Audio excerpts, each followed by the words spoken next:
Cześć, jestem Bartek ze Skalnika. Dzisiaj przygotowałem dla Was materiał o wiaferatach. Zapraszam. Na początek wyjaśnijmy sobie, co to w ogóle jest via ferrata. Z języka włoskiego via ferrata oznacza droga żelazna. Tak faktycznie jest. W skałach, w górach, zwykle w dolomitach znajdziemy ubezpieczone drogi liną stalową, które ułatwiają nam poruszanie się po tej skale. Zostały one stworzone podczas I wojny światowej na potrzeby przerzucania żołnierzy, a dzisiaj są szlakami turystycznymi. Najwięcej via ferrat znajdziecie we Włoszech, w Francji oraz w Austrii. Są jednak także blisko naszej granicy, w Niemczech oraz w Czechach.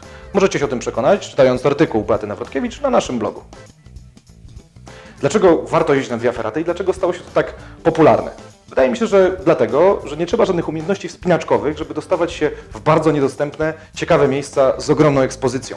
Jest to emocjonujące i gwarantuje świetną zabawę. Wiemy już, co to jest via ferrata, ale jakiego sprzętu potrzeba, żeby bezpiecznie się po niej poruszać. Przede wszystkim 3 rzeczy. Kask, uprząż oraz ląża z absorberem. Kask, który biorę na via ferratę, właściwie niewiele różni się od kasku wspinaczkowego, jest kaskiem wspinaczkowym. Będzie chronił naszą głowę przed spadającymi kamieniami, być może poruszonymi przez osoby nad nami. Przy ewentualnym upadku także ochroni głowę przed uderzeniem. Ważne, żeby był regulowany, tak aby idealnie dopasować go do swojej głowy. Drugi element, niezbędny na via ferracie, to dobra ląża z absorberem. Ląża taka na via ferraty wyposażona jest w 2 ramiona, najczęściej rozciągliwe, tak aby nasze ramiona nie plątały nam się pod nogami. Jest wyposażona także w absorber, który w razie upadku absorbuje naszą energię upadku i powoduje, że nie uszkodzimy sobie kręgosłupa.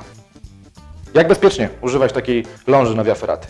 Przede wszystkim, kiedy wpinamy się do liny stalowej, wpinamy karabinki, jeden zamkiem do skały, drugi od skały, tak aby na pewno zawsze jeden nas ochronił. Kiedy dochodzimy do miejsca, gdzie lina stalowa jest przytwierdzona do skały, przepinamy się najpierw jednym karabinkiem i dopiero potem drugim. Nigdy nie odpinajcie 2 karabinków naraz.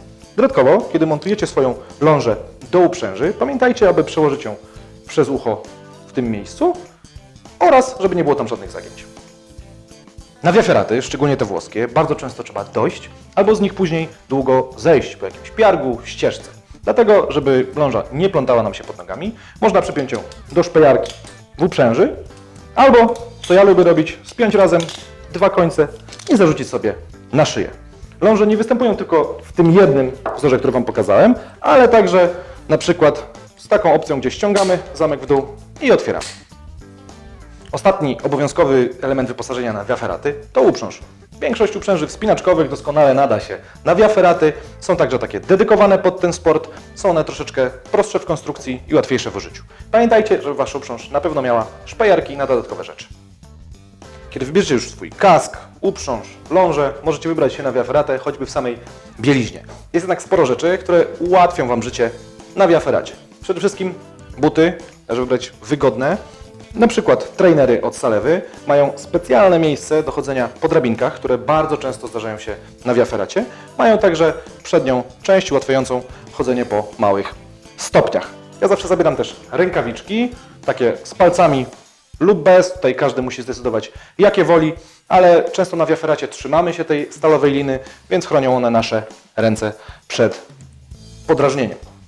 Zabieram także ekspres, który mam przypięty przy uprzęży, który służy mi do tego, kiedy chcę odpocząć, żeby wpiąć się i móc zawisnąć na stałym punkcie. Alternatywnie zamiast ekspresu można użyć pętli z karabinkiem. Jest ona troszeczkę bezpieczniejsza, dlatego że karabinek możemy sobie wybrać taki zakręcany albo z triaktem. W przypadku ekspresu zawsze będzie to karabinek bez zabezpieczenia. Dodatkowo, jako że ferraty bardzo często są długie, wybieramy się na nie na cały dzień, ja zawsze zabieram ze sobą plecak z podstawowymi rzeczami, które zabieram w góry zawsze. Ostatnia rzecz, jaką chciałem Wam powiedzieć o via ferratach, jest związana z bezpieczeństwem. Latem w dolomitach bardzo często wieczorem zaskakują nas burze, często z piorunami. Via ferrata zrobiona ze stalowej liny działa jak piorunochron, dlatego jeżeli wiecie, że idzie burza, uciekajcie z via ferraty, a jeżeli zaskoczy Was w skale, odepnijcie się od stalowej liny i przeczekajcie nawałnicę w bezpiecznym miejscu. Tymczasem życzę Wam udanych wyjazdów na via ferraty i do zobaczenia w następnym filmie.